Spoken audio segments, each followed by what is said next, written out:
Japanese cultural festival, real or not real? The farts of beautiful women festival. Oh, real. Definitely real. Yeah. I kind of want to go. There's no, yeah. As soon as you said fart, yeah. Girls, yep, real. It's real. Oh, gosh. Sake in hand, we'll mispronounce stuff because we're two gaijins and words are tough. Welcome back to Sake This. My name is Josh. I'm here with my co-host Justin. How you going, Justin? Yeah, I'm great. How are you? I'm going great. Always excited to talk about Japan. We've got 3 news stories about Japan coming. We've got a Japanese cultural festivals trivia game, real or not real. And then we've got some reviews of a famous baseball stadium that I want to talk to you about. And just a heads up for those that are listening, we're talking baseball because a Japanese athlete, probably their most famous athlete maybe ever now, Shohei Ohtani, just won another MVP. So I wanted to find out, where did he used to play? What was that stadium like? And people have got feelings about that particular stadium. So that's all coming up. But first, if it's all right, I'm going to throw our first news article at you for the week. Yeah, well, it is all right. Go ahead. Well, it has to be because you've got no choice. You're here now. And the podcast. Yeah. I can do this by myself. I wish you did. I might get more reaction. So the first article for the week is the Japanese government is considering tripling departure taxes to combat over-tourism. So have you heard about the over-tourism quote-unquote problem in Japan? Yeah, of course, yeah. So there is already, from what I understand, a departure tax, which I think is around $8 at the moment for people when they're leaving the country.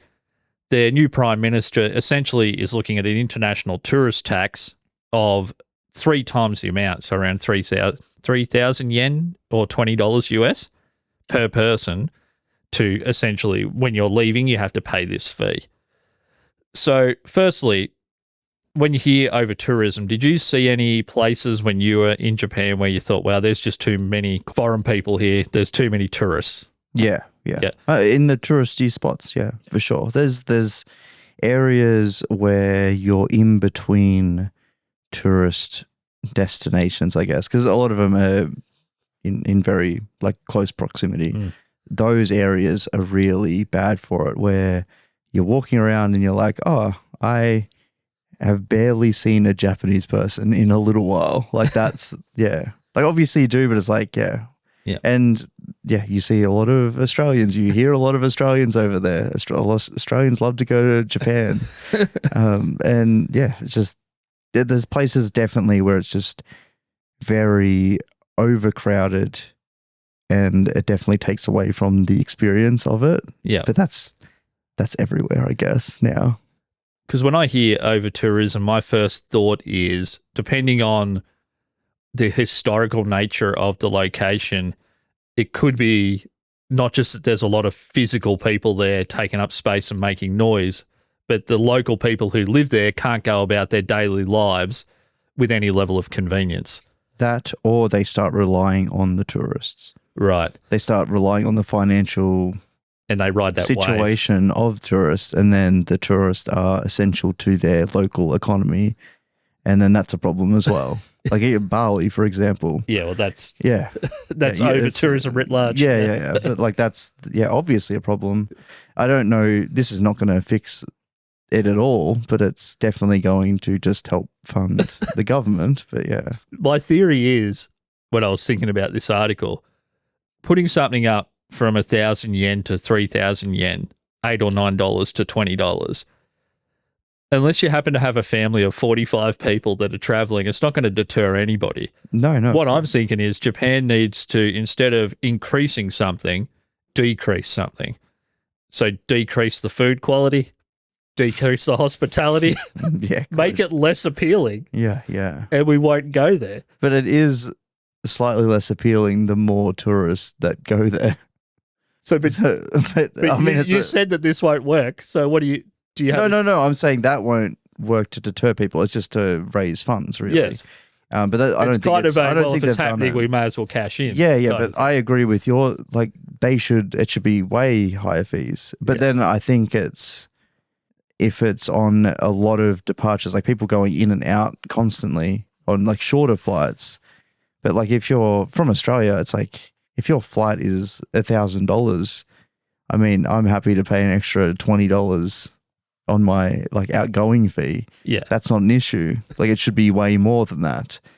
But when it comes to going like just a plane to maybe Korea or something like a lot closer, that's probably where it adds up a little bit more. Yeah, you're right. I think that if I was to see a fee which was 75-80% of the original ticket cost, that still wouldn't deter me because I'd just say, well, fine, I'm staying. Yeah. Like it doesn't matter what the fee is. Until the country is worse, I'm going to pay that fee. Yeah. It just seems like it's revenue raising, which is... Well, great. It should happen. Like realistically, if you're going to raise revenue, it's off tourists is probably a good option for that. I was thinking about where in particular I went to where there was like actual over tourism, and it was like those bamboo forests. I remember I didn't do the itinerary, so it's like I don't know the names of all the places, but there's a very distinct bamboo, like you walk through like a forest. Yeah. And that was definitely like all the pictures, you're looking at the pictures and they're beautiful online because there's no one there. But when you're there and there's more people than there are bamboo trees, oh gosh, it's a problem because it's only just a small like just walkway and it was filled like bamboo's so strong that you can't just break off a bamboo tree and start trying to clear a path. Yeah, I thought about it. You thought about it. Then you're like, okay. Yeah. As long as you tried, Justin. So our second article for the week, not about tourism. This is about the end of life. So a departure of end of life, departure of a different kind. So Coffin meditation sessions being offered by Tokyo Relaxation Parlor. So each session goes for 30 minutes and is described as a meditation experience where you can gaze at life through the conscience of death. So you're viewing life from the perspective of your death vessel. And they're all head to head. There's 5 or 6 people in a room. So you don't know it, but your heads are within a few feet of each other. And for 30 minutes, you lay in a closed coffin. How do you feel about that? You just lay in a closed coffin. And that's it. You're paying. That's the service you're paying. Otherwise, it's just meditation. Okay. Yeah. What's wrong with the tanks? I don't know. You know what are they? Like the salt water. Yes. Like sensory deprivation. Yeah. Tanks. That's the. Yeah. I'm thinking this is next level because no one can walk up and tap the glass. I was thinking as if there would be parents out there, surely though, in Japan and also maybe even tourists where they've got kids of a certain age that want to be in their space so much that only a scary bed will keep them away for half an hour. Like the kid's not going to want to come and knock on the coffin, are they? Man, I'm just confused by the whole idea entirely. It's a confusing idea. I don't understand what the appeal of it, like where, like what? I think it's meant to have a pseudo spiritual death is just part of the journey vibe. You can embrace that in your life and have respect for life because you know it's coming to an end. Yeah. That's not in any of their marketing though. That's just what I'm taking from it. But the thing that annoyed me the most was that they have to be 18 years old, so customers have to be 18. That makes complete sense. But legal adults can be no taller than 185 centimeters. So I'm a smidge over a centimeter too tall, and they can't weigh more than 90 kilograms. So I'm much, much fatter than that. Wow, 2 brags in one. So essentially what they're saying is if you're tallish and pretty fat, you're essentially walking around dead already. Yeah. Like I don't get to be part of it. Yeah. Look, what was the kilo? So 90 kilograms. 198 pounds or 185 centimeters. They're really same. They're trying to target the tourists. It sounds like it. The thing is, though, are actual coffins in Japan that picky? Yeah. I mean, probably, yeah. Why wouldn't they be? I reckon it's just the average is definitely like that's below that. So that's really a giant person that they're thinking about. They're accommodating for a large Japanese person, which is a below average Western fatty, like myself. I wouldn't say below average, like 184. Like that's tall. It is ish. Yeah, it is tallish. Yeah. But yeah, as well, like it's to the point where 184 generally, if you're not super fit, you're going to be over the 90 kilo weight limit anyway. Like For that's sure. Yes. so then it's like, yeah. Yeah. But Even, but like to rule out a 90 kilo 5 foot dude, like that's kind of judgmental, isn't it? yeah, I feel like you'd still fit in a coffin. Like The other thing is, in Japan at the moment, they're having all of these crazy issues with bears, and there's shipping container companies that are refitting and fortifying shipping containers as emergency, essentially, bunkers for bear attacks. yep. What if your only option is an emergency bunker as a coffin? And like, no, you're too fat. Yeah. You're bear food, buddy. Oh well, it'd keep the bears out. 'Cause You're- the bears are certainly over the weight limit. Maybe that's what it's about. Sorry. On your hind legs, you're actually 6'2" and you're 105 kilos. You cannot ride this ride. Yeah. No. You got to go find yourself a shipping container, mate. All right. Our third article for the week is Buddhist monks in Japan are preparing to hold funeral services for thousands of stuffed animals and dolls. A temple founded centuries ago helps with a unique modern ceremony in Osaka where you can actually have the monks help your doll and or stuffed toys pass into the afterlife. So these are people that have a special toy or doll where they don't want to just throw it out and they could never do that, but they've well and truly grown out of having those in their life. They want to send them off in the right way. Yeah. This does not seem all that weird. No, Considering until I- someone turns up with a body pillow. Yeah, I was going to say, there's certain kinds of dolls. There's certain kinds of stuffed animals Yes. associated with westernized fantasies of Japanese culture that is worrying for that type that you wouldn't take to a Buddhist monk. Yeah, exactly. But someone will, and it will be on a YouTube channel somewhere. I've got a stuffed gorilla that I've had, I think, since my mum gave that to me, I think, when I was 5, and I've had it through my whole life. What'd you stuff it with? My first reaction to this article was actually to feel a bit sad because it made me think, oh, I wouldn't care about anything I've ever owned, particularly from my childhood. I wouldn't care what it was. I don't need a monk to get rid of it. It's a lot cheaper to throw it in a bin. Mhm. But if someone said to me, you have to part ways with that gorilla, this is my only path now, and I'm taking my gorilla to Japan. I think it might happen. Yeah, right. Have you Well, I have definitely. you got anything in your life where you wouldn't be able to let go of it unless it was something like this? No, not particularly. No, I don't. Yeah, not materialistic like that. not that it is. Well, it doesn't No, say that it's, they don't offer a service for trauma. Sorry, mate, they can't help with that. No, there's. I get it. Like a childhood stuffed animal that, yeah, as you're saying, it should just go in the bin. But then that feels disrespectful to Massively. the yeah. So that's all. That is a good way to send it off. And I mean, they probably just throw it in the trash anyway.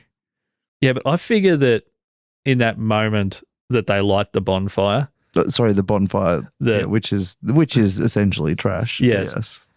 I think seeing a monk do that, there would be a ceremony. There would be a ceremonial aspect to that bonfire lighting. And you just have to ignore the last couple of guys that came in and just gave them a plastic bag, and then for some reason it smells like burning rubber. You just got to ignore that bit. And I just think about Grumpy the gorilla. Yeah, I don't know what to add to that story. I think that's a good story, and that should be offered everywhere. That's a good point. Do you think that instead of doing this podcast, we should be burning stuffed toys? If you're out there, Yeah, but I'm happy to burn stuffed animals with no financial benefit. So of we it. keep doing the podcast and you burn the animals anyway. Yeah. Okay, well that's fair. Yeah. Just send all stuffed animals to me. PO box. Yeah, we don't take Patreon. We take stuffed pigs. Yeah. So The worse, the better. yeah. So hopefully none of these festivals that we're about to talk about have got any kind of stuffed animal sacrifice going on. I don't think that they do, but we're going to I play. hope so. But we're going to play a game of Japanese cultural festival, real or not real. So we had the Farts of Beautiful Women Festival at the start of today's episode. That is real. But we know what's real. It's It has to be real. so real and so easily Googled, by the way. It was quite wonderful. Wonderful. Quite wonderful. So we got 10 Okay. 10 more coming at you here, Justin. Japanese festivals, real or not real. The Festival of the Iron Phallus. Oh, I'm going to say not real. That is real. This is also called the Dick Festival. Yeah. So, as you can imagine, there's lots of people running around with massive, massive carvings, or actually, what would you call them when you make them out of metal? Just metal structure. they're essentially sculptures, molds of these giant vertical, phalluses. So that one is real and apparently quite popular. It was number one on a lot of lists when I looked this up. The next one was one of the other things that seemed to come up quite a bit, and that was the Crying Baby Sumo Festival. Well, I'm going to say real because you said it keeps coming up. But what's the purpose? That's what I'm going to ask you here. Is this bit real? The Crying Baby Sumo Festival.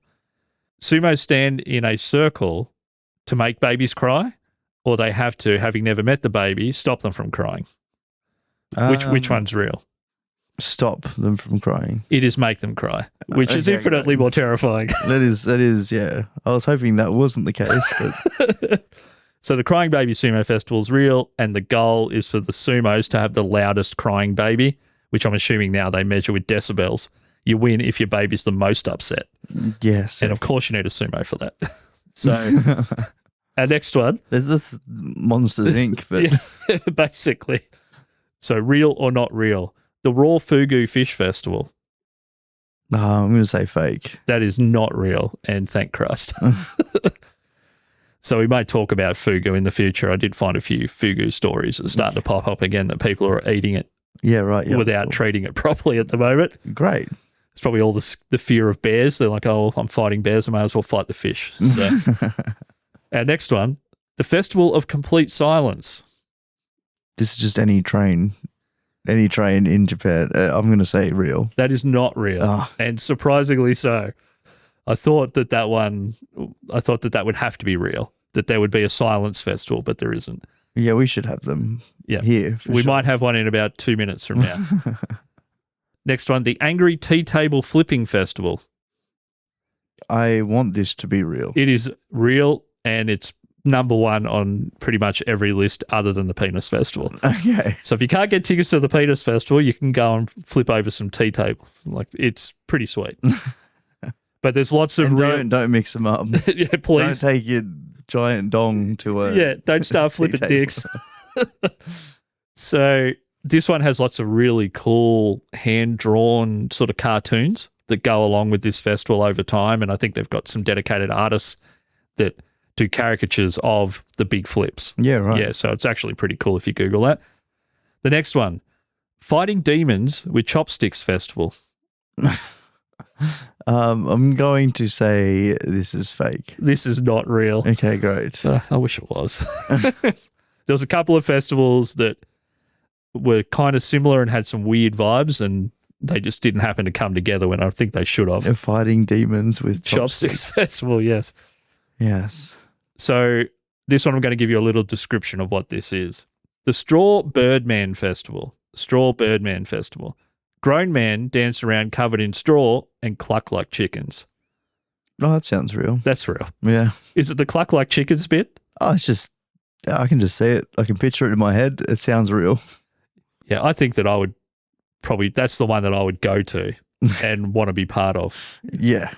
Yeah, just Why not? because I've always wanted to run around clucking like a chicken, but I've never had the amount of straw that I need. So anonymity is what I want. So the next one for today, Festival of People Who Fell into Holes. Festival of People Who Fell into Holes. Follow-up question, where do they meet up?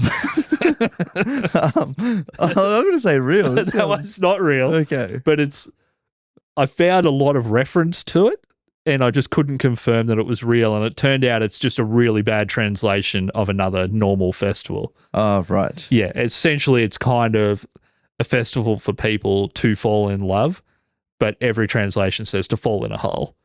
So could be the same thing. yeah, really. potentially. It depends on how it goes. So 2 more for today. The Try Before You Die Festival. So elderly Japanese citizens try coffins, burial robes, they listen to music, get a feel for what their own funeral's going to be like. This feels like the first article of the day, but or second, I can't remember. But it sounds real based on the fact that we have like wedding parties and stuff over here. So yeah, I'm going to go real. It is real, and it's a very well-attended festival and has been for a very long time. But apparently the mood there is incredibly polite and respectful, and calling it a festival is apparently a little bit strange because people have gone there thinking there would be a comedic element, and there is absolutely no comedic element. Yeah. These people are taking this shit serious. So. Yeah, more like a expo. Yeah, it's more like a trade show. Yeah, an expo for people that are on. That's like the marriage expos and stuff like that. Yeah. They go there. And the getting out of your marriage expo. Yeah. Yeah. Okay, our last festival for today, real or not real, Tokyo's Fat Head Food Festival. Tokyo's Fat Head Food Festival. Yes. I hope it's real. It's not real. I'm sorry. It's the festival I'm planning to start when I go there. Hopefully, you might come with me. Who knows? If you're a fellow fathead and you want to go to Tokyo, let me know because I'm planning a trip. So you did pretty well there, mate. That was, I think you got over half of those right. So yeah, maybe. So just before we finish up today, we're just going to look at some reviews of a baseball stadium. As I mentioned at the start of the episode, and this is just from Googling this once, so God, I hope it's right. Shohei Ohtani played at the Hokkaido ballpark, the Con Field. So the team was called the Ham, or Hams, a lot of the time in all of the articles, so it seemed a bit strange, but the Hokkaido Ham.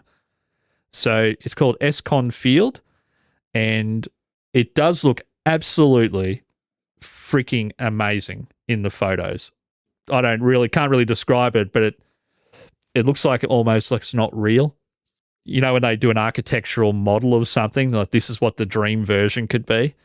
It pretty much looks like that, but it's real. And I'll just share one review that I haven't put in our little list there. The most common review that I saw on TripAdvisor for this stadium was, "This is the most beautiful ballpark in the world." And that's from everyone other than people from Boston. Because there's some angry people from North America saying that that's not true and wanting to fight in the comments. It sounds unlike people from Boston. It really, really does.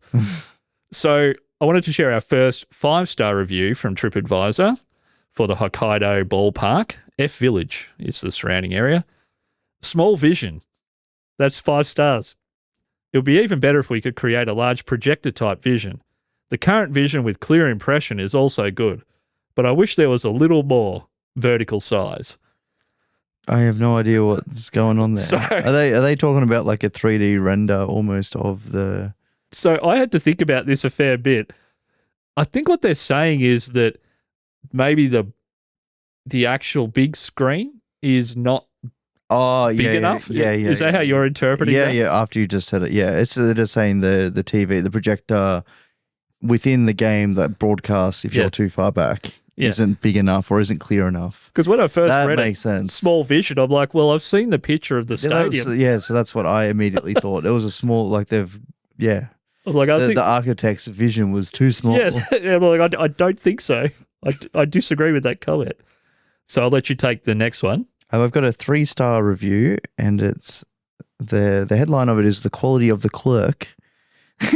That sounds fun to say. The quality of the clerk. There is a difference in the attitude of restaurant staff. Some of the staff are pleasantly accommodating while others are suitable. Others are suitable. That's an odd choice of words. I visited him a few times and his attitude was always the same and ruined his mood. Wouldn't it be better to carry out a random inspection to make improvements? What is... So they're talking this is about a bad translation, I take it, with some of the word choices in this text. Yes, But yeah, they're saying they're talking about someone specific or like some type of venue in that the village. But yeah, So are we thinking this person's not even suitable? I don't Below know. suitable? But like, so yeah, it's restaurant staff. But like, there is a difference of attitude of restaurant staff. Yeah, that's every single restaurant. Like, unless they're very to code on everything. But yeah, there should be, like, humans are humans, you know. I just am going to extract, even though this is a pretty terrible review, I love the quality of the clerk. The quality of the clerk. Yeah, That is fun to say. Hard to say, but fun. And others are suitable. I'm taking the word suitable and extracting that out for my day-to-day life. yeah. I just want to say that about other things. Yeah, which this review is suitable. Yeah. Okay, so we've got two more reviews here, both for the Hokkaido Stadium. And the first one is a 1-star review on TripAdvisor. And that just says baseball watching. If you go to a baseball stadium that doesn't do anything else, they're not running track and field there or playing, having sumo. It's a baseball diamond. Just baseball watching, that's it. When I warned visitors about the shoes on the chair as a grandmother and her husband and grandson, they snapped. I have this... Okay, that's all garbage. I just like baseball watching. Okay, so that's a review that the actual content of the review is completely pointless, but I do like the idea of just baseball watching. That's the issue. I went there to a baseball stadium and baseball was forced upon me. Yeah, baseball watching. So we have one more review for today, another 1-star review. So once again, a reminder, it's Escon Stadium. Which home is Escon, who has stood by Hashin fans too much? So is this person saying, and the translation is very hard to get my head around, are they saying that even in their home stadium, the other team had more fans? Or that they're showing too many of the other team's fans on the big screen? I think it will make sense when you read the rest of it, the rest of the review there. I watched the Harshin game, and 80 to 90% of the images on the Big Vision show has Shan fans. Escon felt like the home of Hashan.